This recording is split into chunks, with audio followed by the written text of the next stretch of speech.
Muy buenas noches, amigos oyentes, televidentes, internautas, hermanos migrantes. Esto es Un Café con JJ por Ecuador TV. Hoy hemos invitado al economista Walter Spurrier Vaquerizo. Él es director de análisis semanal, analista económico, máster en ciencias políticas, asesor de la Cámara de Industrias de Guayaquil y por muchos años columnista de diario El Universo. El tema, más bien la pregunta: ¿Ecuador va en buen camino con su política económica? Gracias por aceptar la invitación, apreciado Walter, y quisiéramos comenzar para ir un poco en orden. ¿Puedes darnos una síntesis de lo que pasó en el año 2025, año de un importante crecimiento? ¿Fue el efecto rebote o es que Ecuador empezó a hacer bien los deberes? Sí, Jimmy, muchas gracias por la invitación para tomar este café con JJ. Gracias. Esencialmente sí fue un rebote. Fue un rebote porque el año 2024 fue muy malo. Y fue muy malo esencialmente por los problemas eléctricos que tuvimos, que nos afectó por dos lados. Primero, las grandes industrias tuvieron que cerrar por falta de energía eléctrica. Luego los negocios pequeños, familiares, no podían trabajar, sobre todo pasada el día, ya cuando comenzaba la noche no había luz. Y luego la gente también fue más temerosa de salir a comer, a bailar, a divertirse en general en las noches por la oscuridad. Todo eso incidió en que cayera enormemente la economía, 4%. De hecho, cayó 2% en el año 2025, en el año 2024, y en el año 2025 hubo un rebote de 4%, y eso permitió que se sintiera una fuerte recuperación en la economía. Pero por haber sido un rebote, ya para el 2026 no va a haber ese rebote, ya va a ser más un crecimiento en base a la nueva producción, a los nuevos incrementos que haya en consumo, producción e inversión, ya no únicamente recuperar lo perdido. Claro. No obstante, Walter, y eso me lo sabrás explicar tú porque eres el experto en la materia, si bien vivimos el efecto rebote, también hubo un crecimiento récord de las exportaciones. ¿Está asociado eso al rebote o es algo que tenemos que analizarlo desde otra óptica? Bueno, yo no diría que fue efecto de rebote, no, y en eso tienes razón, porque el año 24 las exportaciones privadas les fue muy bien. Es realmente las exportaciones de nuestros rubros principales. Bueno, ahora tenemos metales, pero camarón, banano, atún, flores, son los que sacaron la cara para la economía, porque el petróleo le fue mal y aspectos de consumo interno les fue mal. Entonces, incluso el crecimiento del 2024 fue superior al del 2025. Y no porque le ha ido mal las exportaciones del 2025, sino que después de un crecimiento tan grande en grupos, sobre todo la acuacultura y la agricultura, en los cuales lideramos en el mundo, es muy difícil mantener ese nivel de crecimiento. Entonces, ese sí es el aspecto de la economía que destaca como que el Ecuador lo ha estado haciendo muy bien, y para este año podemos prever un cierto crecimiento, pero como digo, no tanto más porque ya estamos liderando en esos rubros. Claro. Ahora, Walter, en algún momento, no sé si en los próximos 4 o 5 años, ya el rubro del petróleo será cada vez menos importante para la economía del Ecuador, o es un espacio, es un nicho que hay que trabajarlo porque tenemos reservas no tanto como probadas, pero expertos en la materia, como tú, han dicho en otros momentos que hay por lo menos 300.000 millones de dólares en riqueza bajo la tierra, ¿no? Bueno, sí, Jimmy, el tema es que nosotros no hemos llevado, yo diría que nunca, una política adecuada para poder favorecer a que haya inversión de riesgo en buscar nuevos yacimientos petroleros. Y luego esto se salió más perjudicado aún cuando a mediados de la primera década del siglo, o mejor dicho, mediados de la segunda década del siglo, se cambiaron los contratos petroleros de contratos de participación a contratos de servicios. Básicamente se lo hizo para poder recibir más de los ingresos petroleros que estaba generando el buen precio del petróleo. Pero en el contrato de servicios, las empresas no invierten de riesgo porque no tienen ningún beneficio de tomar ese riesgo. Entonces, no hemos tenido inversión de riesgo y hemos estado viviendo de sacar el petróleo de los campos que ya conocemos. Entonces, las reservas probadas disminuyen. Pero el Ecuador ha probado ser un país petrolero en el sentido de que cuando ha habido inversión de riesgo se ha encontrado petróleo con mucha más facilidad que en Colombia o en el Perú. Hemos encontrado con mucha facilidad y por lo tanto es cuestión de abrirse a la inversión, que yo no creo debe hacer el Estado, porque el Estado no es bueno para inversiones de riesgo, porque un gerente de Petroecuador, etcétera, no paga ninguna consecuencia si hace una mala gestión o si no tiene buenos resultados. En una empresa privada, un gerente que no tenga un buen resultado lo botan. Entonces, y además no debe arriesgarse el dinero del pueblo en algo en que a lo mejor no genera riqueza, no se encuentra nada.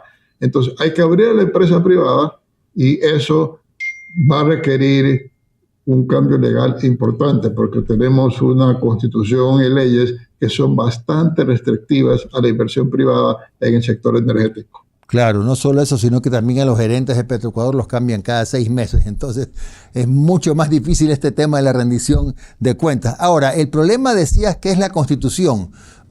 He escuchado a otros expertos que han dicho que no es tanto la Constitución, sino un tema de voluntad política. Bueno, ¿cuál es la realidad de las dos? Bueno, yo creo que la Constitución es muy restrictiva y hay una Corte Constitucional que trata de aplicar eso a rajatabla. El problema con la Constitución, Jimmy, es que cuando tuvimos la Constitución de Montecristi, se daban dos fenómenos al mismo tiempo. El primero, que pocos años antes, Gustavo Noboa había logrado que se acepte, que se permita que se invierta en un oleoducto nuevo, el OCP. Eso también fue una pelea bárbara. Y entonces, para cuando iniciaba el gobierno de Rafael Correa, estaba comenzando a salir el petróleo por ese nuevo oleoducto, petróleo que estaba represado, porque era el petróleo que se había encontrado en los contratos firmados por León Febres Cordero y Sixto Durán. Y justo cuando comienza a salir todo ese petróleo por un nuevo oleoducto, se dispara el precio del petróleo. Entonces, los constituyentes de Montecristi creyeron que el Ecuador iba a ser una nueva Arabia Saudita y que por lo tanto no cabía que haya inversión privada en energía, ni en electrificación, ni en petróleo, ni nada, porque el Estado podía hacer todo. Y resultó que no fue tanto la verdad. Y estamos con esa constitución y con esa lectura dura. Ahora, también es cierto que con las reglas que habían, siempre se podía hacer algo mejor de lo que se está haciendo. Pero lo mismo que tú señalas, que en Petroecuador no hemos tenido ni en este gobierno ni en el anterior de Guillermo Lasso, no hemos tenido gerentes titulares que se hayan permanecido en el cargo por un tiempo importante, no ha habido gestiones, no han salido licitaciones que se hubieran podido sacar a pesar de la Constitución con dificultades. Entonces sí es que dentro de un marco muy difícil nos hemos manejado mal. Entonces hay que arreglar en ambos ámbitos, arreglar el marco legal y ponerse las pilas a poder ser más ejecutivos para permitir que entre al país nueva inversión en el sector petrolero. Sí, coincido contigo en la importancia de la inversión privada, Walter, pero te pregunto, si por alguna razón se abrieran mañana más tarde las oportunidades de inversión de la empresa privada en exploración, ¿cuántos años tenemos que esperar para decir, bueno, ya tenemos nuevos pozos en producción? No es un año ni dos, pues, ¿no? Son más años. Donde yo pienso que podría haber resultados relativamente pronto si se abre en el Golfo de Guayaquil. En el Golfo de Guayaquil, gas. En el año... Bueno, puede haber también petróleo, pero la idea es que gas ya se ha aprobado Ya. en el norte del Perú, lo que ellos llaman el Golfo de Guayaquil, porque hasta Cabo Blanco, el Golfo de Guayaquil, es la nueva frontera carburífera de Perú. Y hay empresas que están convencidas, empresas internacionales, que están convencidas que en el Golfo de Guayaquil, que pertenece al Ecuador, hay, hay fuentes de hidrocarburos y estarían dispuestos a invertir. Y en el gas, como ya hay una plataforma y ya hay un campo en producción, sería posible encontrar nuevos campos y añadirlos a la producción relativamente pronto. Pero en efecto, como tú dices, no es de la noche a la mañana, y por eso, en el artículo que yo he escrito en el Universo, que se publicó el domingo, que se publicó ayer, estoy diciendo que tienen que ya tomar decisiones para que para las próximas elecciones se estén viendo resultados. Ahora, en la parte final de este primer bloque, Walter, y para cerrar el tema del petróleo, ¿qué peso tiene que de algún modo el gobierno se preocupe de que no duren tan poco tiempo los titulares de Petroecuador? Porque el problema aquí es más o menos como los presidentes, ¿no? Se va un presidente y todo lo que hizo el otro no lo sigue. Lo mismo ocurre con los cargos directivos en Petroecuador. Sí, la verdad es que como ya son dos presidentes que tienen este problema, ya no sé exactamente qué es lo que está pasando, qué se encuentran allí, pero inicialmente Guillermo Lasso quiso hacer selección de un presidente ejecutivo de Petroecuador en base a un headhunting, como en una empresa. Como eso no resultó y a las finales nunca hubo estabilidad, ni en ese gobierno actual. Y eso es importantísimo, porque cada nuevo gerente tiene que sentarse a ver cómo arma su equipo, cómo entender cómo puede sacar las cosas adelante. Y hay gente dentro de la institución que boicotean las acciones del gobierno, hay gente que está en contra que haya empresa privada, hay gente que fueron nombrados por el gobierno de Rafael Correa y piensa que estos gobiernos actuales es enemigo y por lo tanto no se puede colaborar con ellos. Entonces sí se requiere que haya un gerente allí de planta, seguro, fijo, que tenga la confianza del presidente de la República y que ponga a andar a la entidad petrolera. Eso es indispensable y no se ha logrado todavía. Claro, Walter, hacemos aquí una pausa, regresamos al siguiente bloque, hablaremos de lo que significa Ecuador en el mercado de bonos, qué significa para el mundo que nos ve, la deuda, el manejo de la deuda y por supuesto una duda permanente que yo tengo. Aquí decimos que no hay plata, pero los cines repletos, los centros comerciales repletos, los edificios que se venden en planos, etcétera, etcétera. Ya conversaremos de eso. Al volver con el economista Walter Spurrier Baquerizo.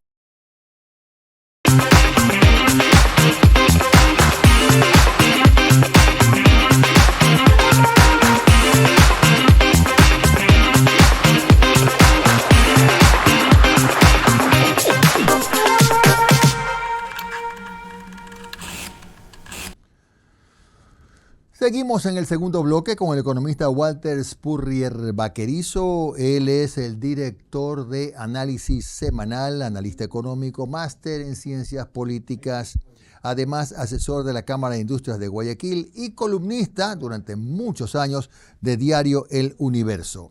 Walter, en este segundo bloque empecemos a hablar del tema deuda. El mercado de los bonos le abrió las puertas al Ecuador, seguramente porque el riesgo país se ha situado pues, en números que no veíamos hace muchos años. Creo que está por los 4,68, 4,70. ¿Qué significa que Ecuador esté en el mercado de los bonos? Bueno, es un gran alivio. Es como para uno poder tener acceso al banco, que el banco no le haya cerrado el crédito. El momento en que el Ecuador no tenía acceso a los bonos, tenía el problema de que la deuda que reestructuró Lenin Moreno comenzaba a vencer.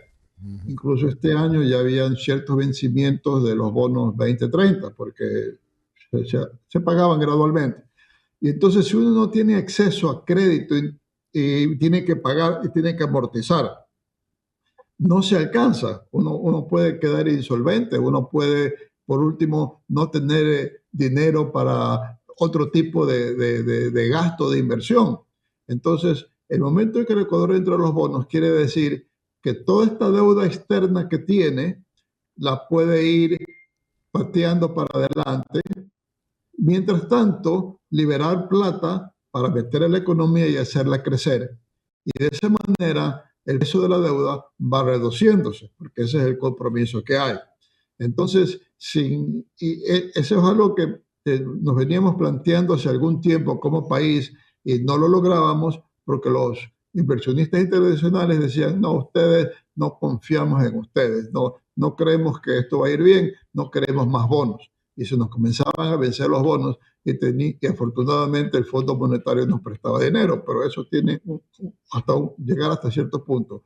Esto va a permitir que el gobierno maneje con más flexibilidad sus finanzas, sus gastos, sus inversiones, sus pagos de deuda, sin estar tan asfixiado como ha estado en los últimos 2 años. Claro, Walter, para entenderlo mucho mejor todavía, ¿cómo explicar que el Ecuador está muy bien en su macroeconomía? Las cifras macro son excelentes, pero todavía ese bienestar, digamos, ese buen trabajo no llega, al parecer, a la clase media y a los sectores populares.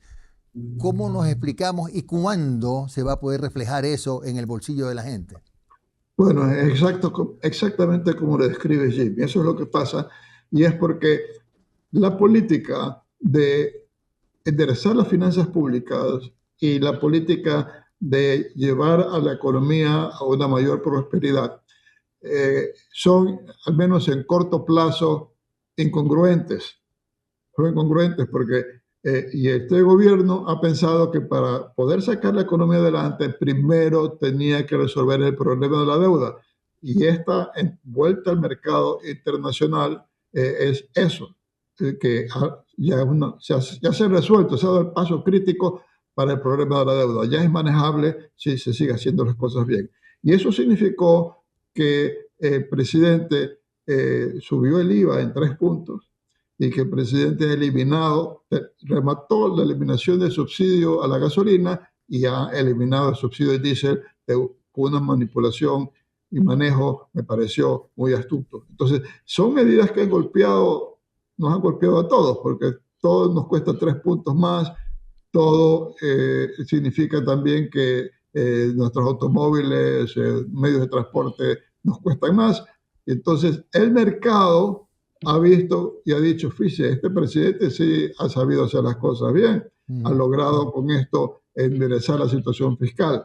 Además que él se ha atrasado en pagos de la deuda en el sector interno, se atrasa en el pago del IES, se atrasa en el pago a los gobiernos locales, incurren en atrasos en el pago a los que lo suministran. O sea, allí sentimos que no está bien manejo de la deuda, pero ha estado pagando afuera.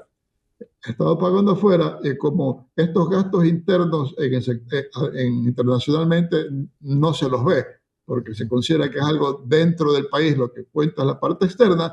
Ese manejo bien en lo externo es lo que ha llevado a regresar a los mercados internacionales.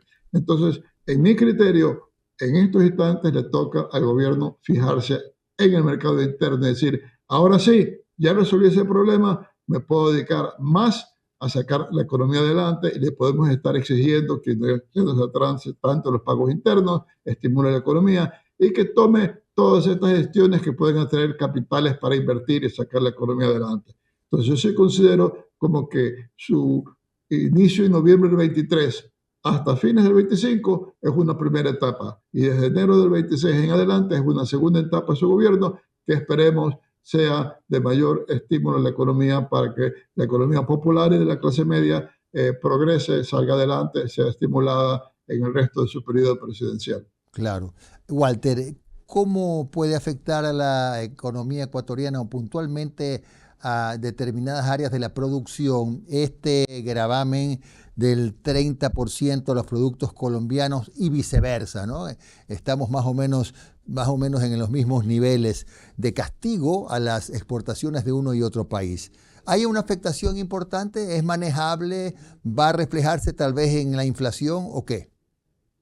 Jimmy, yo creo que esto no va a durar, esto no puede durar. En el corto plazo no tiene efecto, porque como se anunció a tiempo, importadores y exportadores de ambos países se pusieron de acuerdo, se pusieron las pilas, ya ha habido columnas de 600 metros de camiones llevando y trayendo mercadería de Colombia. O sea que Ujú, en este instante, en estos días, esta semana, todo lo que íbamos a comprar o vender a Colombia ya lo hicimos.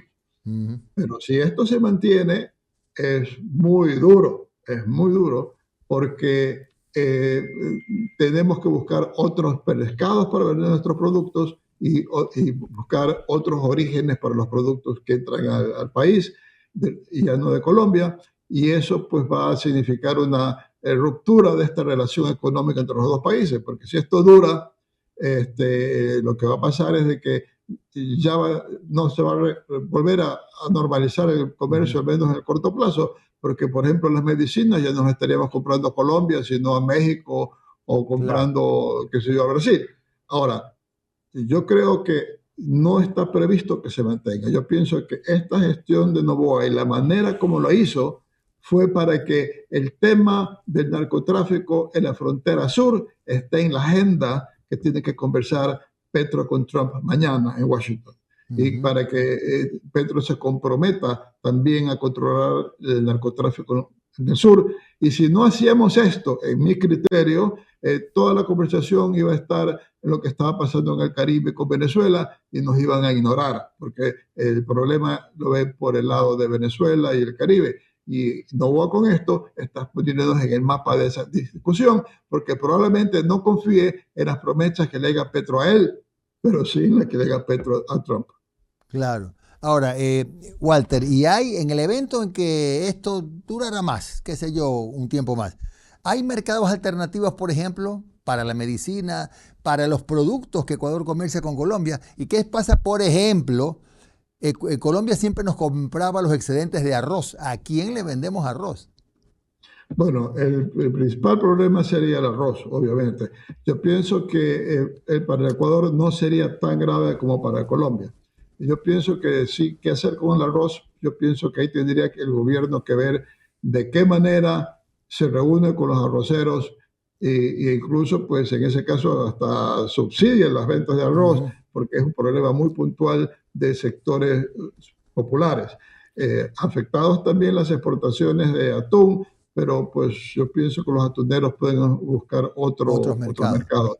Los colombianos van a estar más afectados, porque en la época en que nos cerramos como país, las multinacionales abrieron cantidades de subsidiarias en el Ecuador para ensamblar los productos.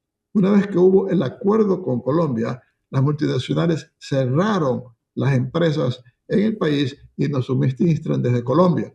Entonces, como el Ecuador es como la tercera parte de Colombia en población, probablemente hay muchas empresas que están ubicadas en Colombia para las cuales nosotros somos la cuarta parte de sus ventas. Y de Ujú. pronto se van a quedar con cero de esas ventas. Entonces yo sí pienso que el sector industrial colombiano debe estar presionando durísimo Ujú. en Bogotá para solucionar el problema, porque ellos nos venden a nosotros cosas que no pueden vender en otros mercados.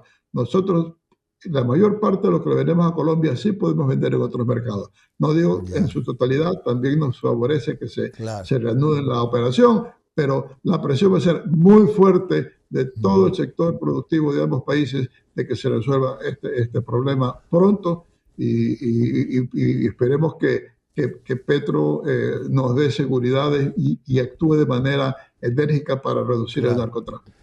En los dos últimos minutos que nos quedan, Walter, te decía antes del corte, ¿cómo es que aquí decimos que no hay plata y los centros comerciales están repletos y los edificios se venden en planos?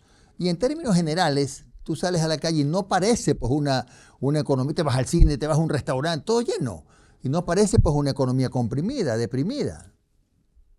Sí, bueno, deprimida en sí no está si hay un buen nivel de gasto público, pero es evidente que si uno ve tanto movimiento comienza a sospechar que es dinero que circula por el narcotráfico y que ese dinero que circula por el narcotráfico de alguna manera no se detecta en las estadísticas del Banco Central, de que hay un crecimiento del medio circulante.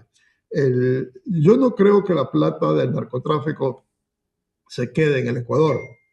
Pero sí hay lo que podríamos llamar servicios de transporte. O sea, si más de la mitad de la droga que va a Estados Unidos y Europa desde Colombia pasa por el Ecuador, eso significa que tiene que gastarse mucho dinero en el país por parte de estas mafias para pagar por todo lo que significa el traslado de los productos, compra de funcionarios, etcétera, etcétera, a las bandas locales, etcétera, y eso puede estar influyendo en este crecimiento del medio circulante en el país. Y como digo, no hay estadísticas que les den un valor preciso a lo que eso significa, pero creo que sí podemos pensar que sea un elemento importante en el buen movimiento de dinero dentro del país. Siempre un gusto entrevistarte, economista Walter Spurrier Vaquerizo, con ustedes y con nosotros. Muy amable, Walter, será hasta otra oportunidad, y con ustedes, amigos de Ecuador TV, volveremos mañana a las 10 de la noche. Que tengan una buena noche y descansen.